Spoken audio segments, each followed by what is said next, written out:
Why do UPSC CSE toppers with sociology optional recommend Vikash Ranjan sir's sociology courses at Triumph IAS, where strategy meets conceptual clarity and results follow? हजारों UPSC अभ्यर्थियों का भरोसा, विकास sir का मार्गदर्शन, अब आपकी बारी। With Vikas Ranjan sir. Vikas Ranjan sir. Vikas Ranjan sir. Vikas Ranjan sir. Vikas Ranjan sir. Vikas Ranjan sir. Vikas Ranjan point of Vikas Ranjan sir की विकास रंजन सर की विकास सर।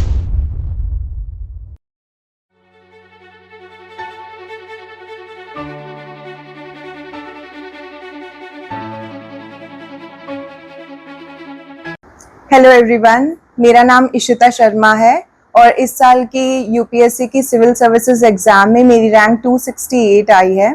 और इस दिल्ली नॉलेज ट्रैक के टीवी चैनल पर मैं अपना एक्सपीरियंस और कुछ ऐसी चीज़ें जो मुझे लगता है मेरी तैयारी में कुछ अलग रही, जिससे बाकी सब भी कुछ लर्निंग्स ले पाएँ, वो मैं आपके साथ शेयर करना चाहूँगी। First of all I would like to really thank DKT, जिनके चैनल से मैंने भी पहले ऐसी वीडियो से अपनी तैयारी की थी। So thank you so much. So this is my way of giving back to the community. So first of all, I would like to discuss about sociology. This was my third attempt, जिसमें मैं select हुई हूँ इस साल। First attempt में भी मैंने interview दिया था और उस ईयर भी मेरे सोशियोलॉजी में 271 डिसेंट मार्क्स आए थे। This year I improve my score to 286 and finally PDF में I could find my name.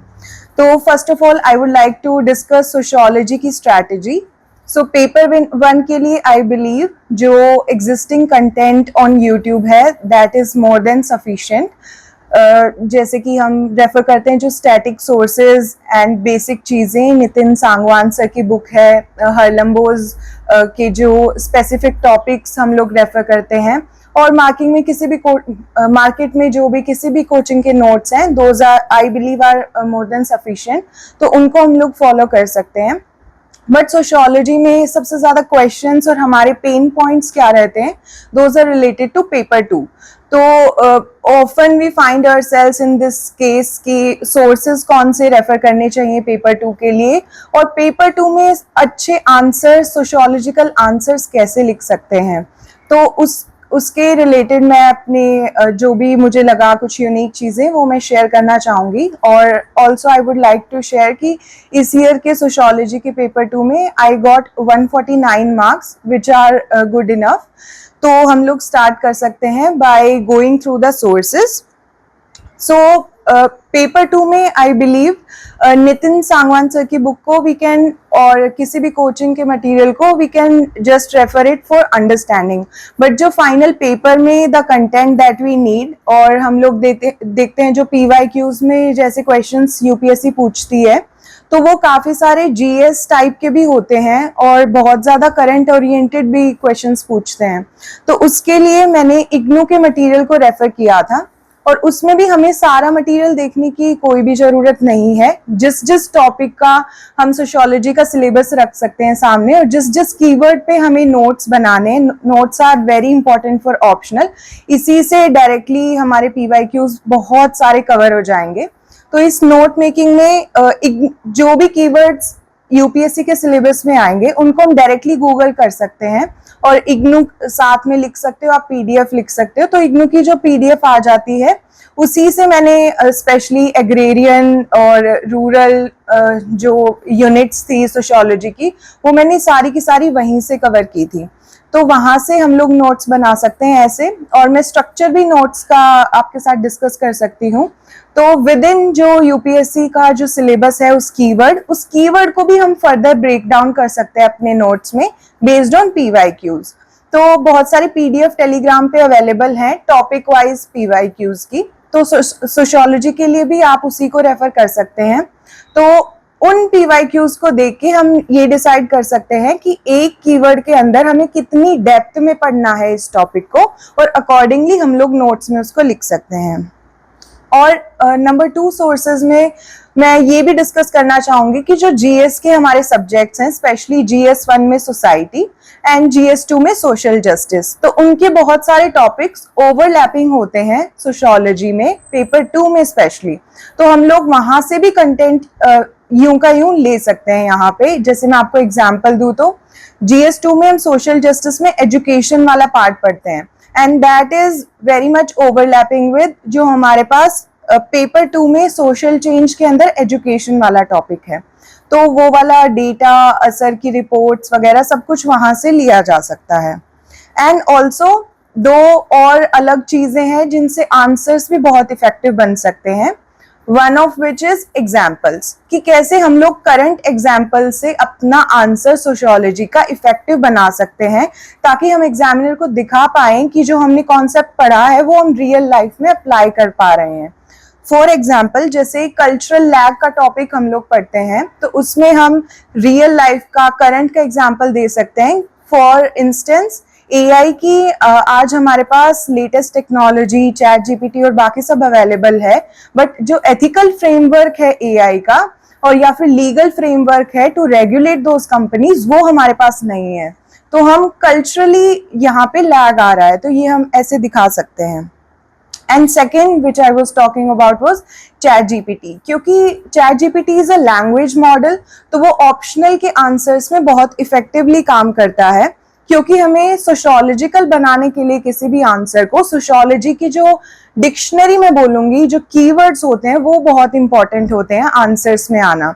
तो कोई भी पीवाईक्यू जो काफी कॉम्प्लिकेटेड लग रहा है, जिसमें मल्टीपल पार्ट्स हो सकते हैं, तो आप जब बार बार चैट जीपीटी से वो सॉल्व करवा के देखोगे तो वो खुद ही ट्रेन हो जाता है उस प्रॉम्प्ट से, और आप उसे बता सकते हो 150 या 250 वर्ड्स में ये आंसर चाहिए, यूपीएससी स्टाइल चाहिए। तो वैसे जब कीवर्ड्स वो चर्न आउट करेगा तो हम भी खुद भी ट्रेन हो जाते हैं कि ऐसे ऐसे हम सोशियोलॉजिकल पॉइंट्स दे सकते हैं और वर्ड्स यूज कर सकते हैं। देन फाइनली तो मैं पेन पॉइंट्स डिस्कस कर रही थी इस वीडियो में। तो वन वाज दिस सोर्सेज, कि कैसे हम कंप्लीट कर सकते हैं और specifically for paper 2। And second is I think the most debated thing, जो कि है कि पेपर 2 में आंसर को सोशियोलॉजिकल कैसे बनाया जा सकता है।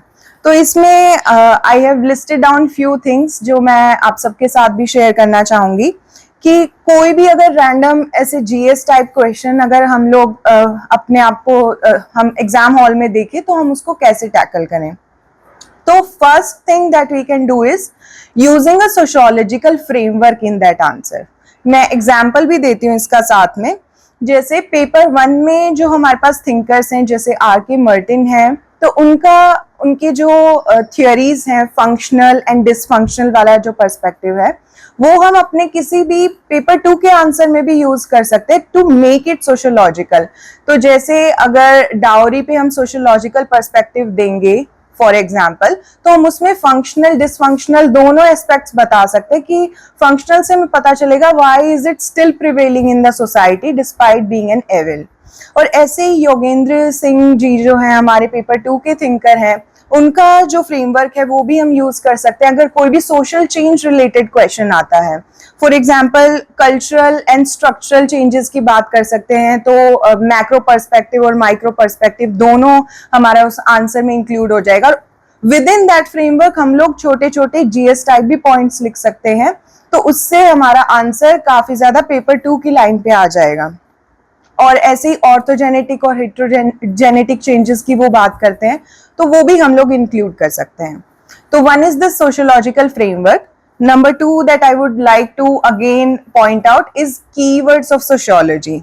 जैसे कि पेपर 2 में अगर अपना उतना कोर कंटेंट नहीं है, तो पेपर 1 के कीवर्ड्स भी हम यहाँ पे यूज कर सकते हैं। जैसे anywhere you can use social structure of society, cultural changes या सोशलाइजेशन हम लोग पढ़ते हैं।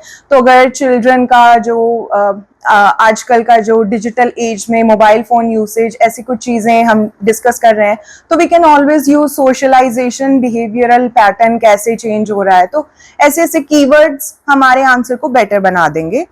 And number 3 is using perspectives in answer.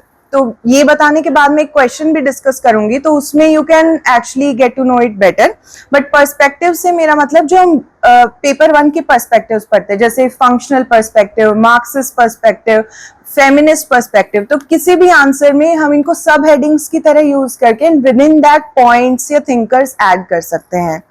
And finally जो पेपर 2 की बहुत सारी यूनिट्स हैं वो सेम टू सेम पेपर 1 में भी आपको देखने को मिलेंगी।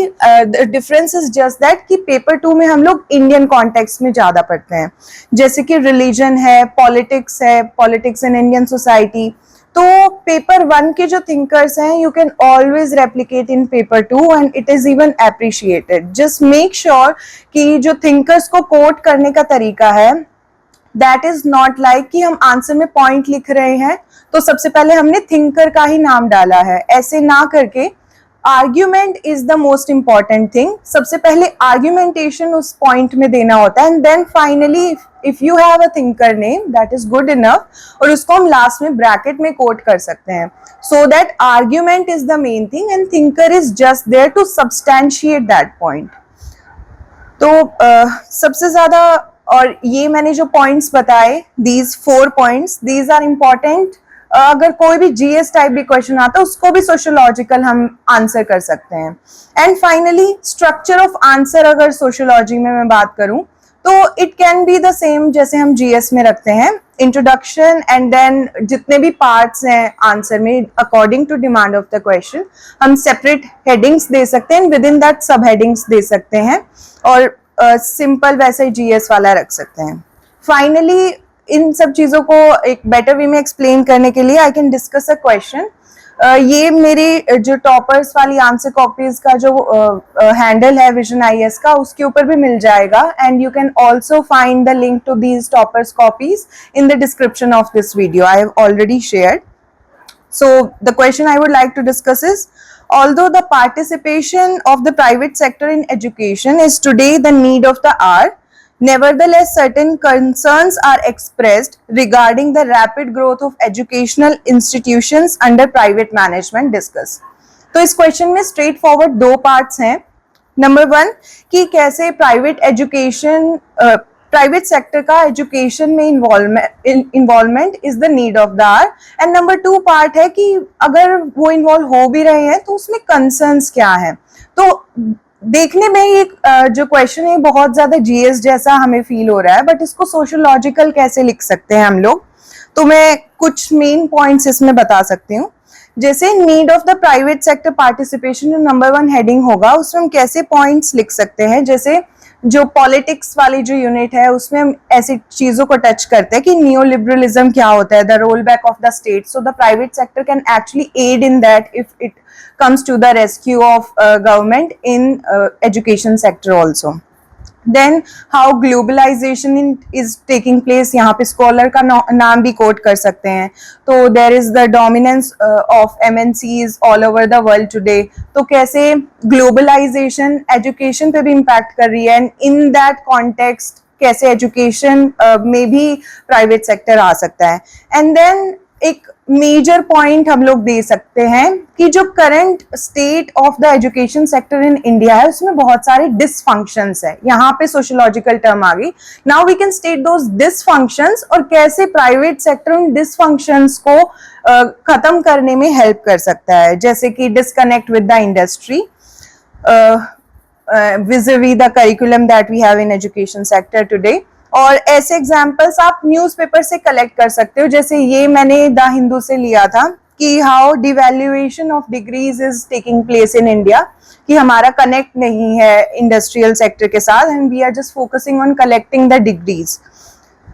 सो सिमिलरली ऐसे आप चर्न आउट कर सकते हो point. And going for the part 2 of this question कि कैसे कंसर्न्स हैं अभी भी अगर प्राइवेट सेक्टर को हम ले भी आए एजुकेशन सेक्टर में, तो यहाँ पे आप पर्सपेक्टिव्स यूज कर सकते हो। जैसे नंबर 1 पॉइंट में बोलूंगी, मार्क्सियन पर्सपेक्टिव क्या कहेगा कि increasing commercialisation would lead to legitimisation of class inequalities, right, और यहाँ पे थिंकर्स के नाम भी आ सकते हैं। सिमिलरली सब ऑल्टर्न पर्सपेक्टिव क्या कह सकता है कि private sector reluctance in providing affirmative action already नहीं है हमारे पास, तो सब ऑल्टर्नेट पर्सपेक्टिव में हम इंक्लूड कर सकते हैं. So it can help in, it would actually lead to hampering of equitable participation in education for the subaltern groups. और ऐसी feminist और या फिर profit motive of private sector ऐसे हम लोग include कर सकते हैं.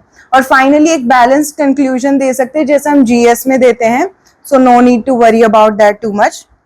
तो I hope that I have covered a few things जो paper 2 में can make sense for all of you who are watching this video, and you can definitely go over few more questions जो description में जो answer copy मैंने share की है उसमें आप लोग देख सकते हो. Thank you so much.